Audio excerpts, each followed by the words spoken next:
Hey, this is Abacus with the SPUF of Legend, and today I wanted to talk about Killing Floor 2, a game that I have not had a lot of nice things to say about in the past. Seriously, I have raked this game over the coals because I've been extremely disappointed in Tripwire, the developers, and the game they came out with.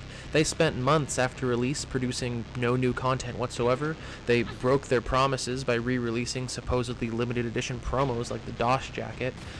They had promos with stat adjusting bonuses that you could only get by buying other games, which is not in itself a terrible thing, but it's kind of bad when they're already, pulling that nonsense in early access. They put the game on sale weeks within it coming out, despite promising not to do that. They placed their first new content in an opt-in beta rather than adding it to a content-starved early access title. And then the first new perks they actually released, Firebug and Demo Man, were more trash-clearing perks, even though we had 3 different perks that already did that and desperately needed picking classes like the Sharpshooter. Then they went and added a broken and horribly unbalanced versus system that only served to further split up the already dwindling community into 2 different game modes. And last but not least, they added a cosmetic microtransaction system ripped from CSGO right after Payday did the same thing, ignoring that it was the single biggest mistake Payday ever made, and nobody wants to spend more money on an unfinished title composed mainly of broken promises and teleporting Zeds. However, gamers have very fickle memories, and I am a gamer.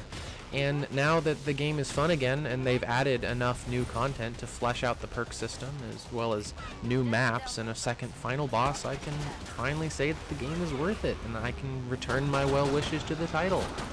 Seriously, it's worth playing again. I kind of can't believe it myself. The Sharpshooter perk, which finally came out a while ago, is everything I'd hoped for. The laser-sighted M14, the lever-action rifle, and the freeze grenade are some of my favorite weapons in the whole game now, and I actually find myself playing something other than medic every so often. The new characters they've added are, in my opinion, they have better writing than the ones the game released with. In the announcement, Tripwire made that the game is coming out of early access into full release on November 18th, my mom's birthday, and coincidentally the day that Pokemon Sun and Moon come out. They're earning my respect by actually completing the early access process, albeit almost a year late. But there's so many games out there that never come out of early access.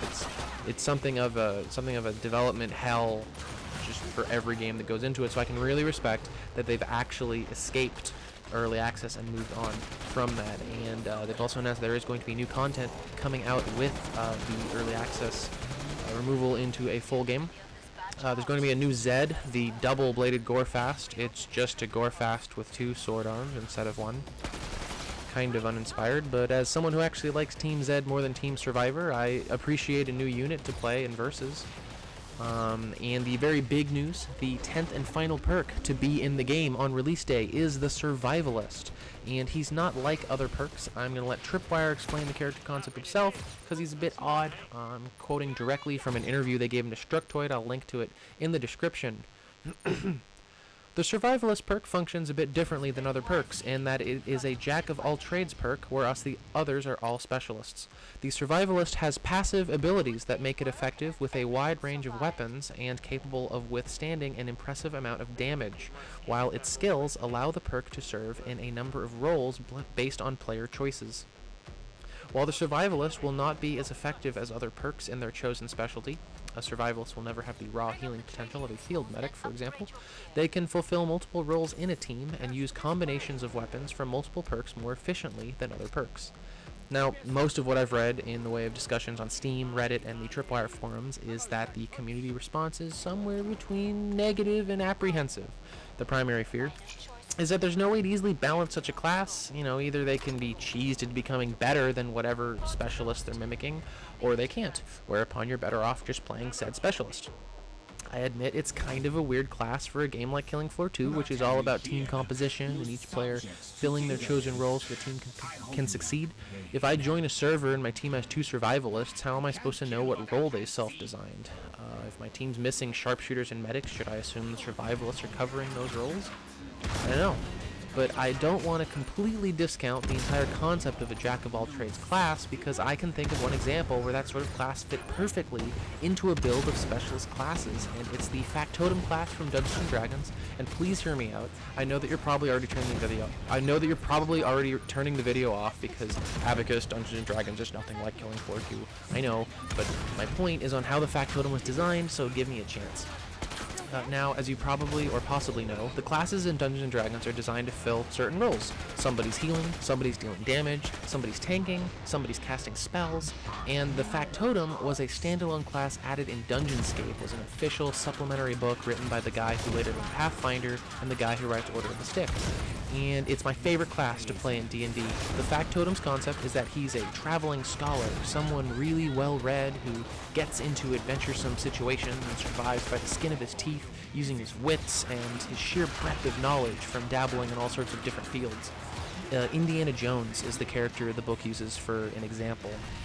Now, the way that translates into play is that the Factotum has average stats in all areas, and he kind of has, like, underpowered abilities to do most things. But the one thing that he has unique to himself is a pool of, they're called inspiration points. And every encounter, the Factotum can spend these points to buff a specific aspect of himself for a single turn. For example, the Cleric takes an unlucky critical hit to the face, and the Factotum can step in for a little bit and use inspiration points to heal people while the Cleric recovers. Or if the Spellcaster whiffs a few spells and the team's firepower is threatened, the Factotum can buff his own spellcasting and fill that role instead. But the team can't rely on him too much, because once his inspiration points run out, he's just average. So he excels in patching holes caused when something goes wrong in the heat of the moment, and that's why he's so fun. He's all about reacting to what's going on and thinking fast about how the team most needs you right now, and can I afford to save these points in case things get worse before the encounter ends? And if Tripwire designed the Survivalist to be like that, I think it'd be a really fun class to play. A class who's constantly shuffling his role around to react to the situation could be really fun, but it also really has the chance to backfire. And with Tripwire's record, I'm not holding my breath, but I just don't want people to dismiss the entire concept out of hand. Jacks can be really fun to play in the right system. And that's really all I had to say. Just wanted to pay some lip service to Killing Floor 2, mostly directed at people like myself who'd written the game off for dead and had no interest in following the news. Maybe go try it again? I'll understand if you don't, but it's really ironed a lot of the kinks out. Kinda like I said in my loadout retrospective, the game's made a lot of bad choices, the devs have gone completely down the wrong path multiple times, but ultimately they succeeded where it counted and made a fun, kick-ass game. This is Abacus with the SPUF of Legend, signing out.